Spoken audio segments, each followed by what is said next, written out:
सबसे पहले पहले तो अब आपने आज अपनी एजुकेशन के बारे में बताया, आप मिशिगन और पेरिस, लंदन, 3 अलग अलग लोकेशंस में गए। उसके बाद आप जो आप दिल्ली में बैठे हो, दिल्ली में ऑलरेडी इतनी सारी एजेंसीज है, देन व्हाई मीडियागढ़?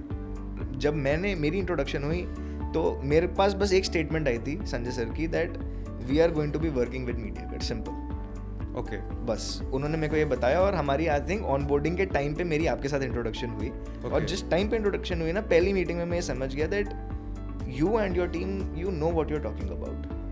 ओके, मार्केटिंग के कुछ फंडामेंटल्स होते हैं, टेक्निकल एस्पेक्ट्स भी होते हैं, उस समय मैं पढ़ूंगा नहीं, लेकिन कुछ फंडामेंटल्स होते हैं कि यार एक कंपनी या एक इंस्टीट्यूशन को मार्केटिंग करने की जरूरत क्या है, पर्पस क्या है मार्केटिंग करने का। और जब आपसे मैंने बात करी मेरे को ये समझ आया कि आप वो पर्पस समझते हो।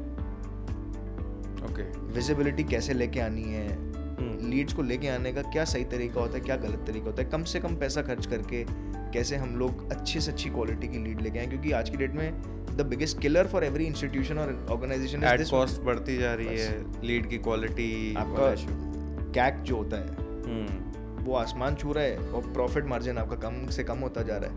तो मार्केटिंग डिवीजन या मार्केटिंग का जो एक बेसिक फंडामेंटल है वो यही है ना कि आपका धीरे धीरे करके कैक कम हो, कैक कम होगा तो ऑटोमेटिकली आपका प्रॉफिट मार्जिन तो फंडामेंटली बढ़ेगा ही। ग्रेट। सो वो चीज़ मैंने देखा कि you guys understand that very well कि मार्केटिंग का पर्पस क्या है, एंड उस चीज़ को सिर्फ बातों में नहीं, I have seen the work which you have done with us also, that you have really proved yourself.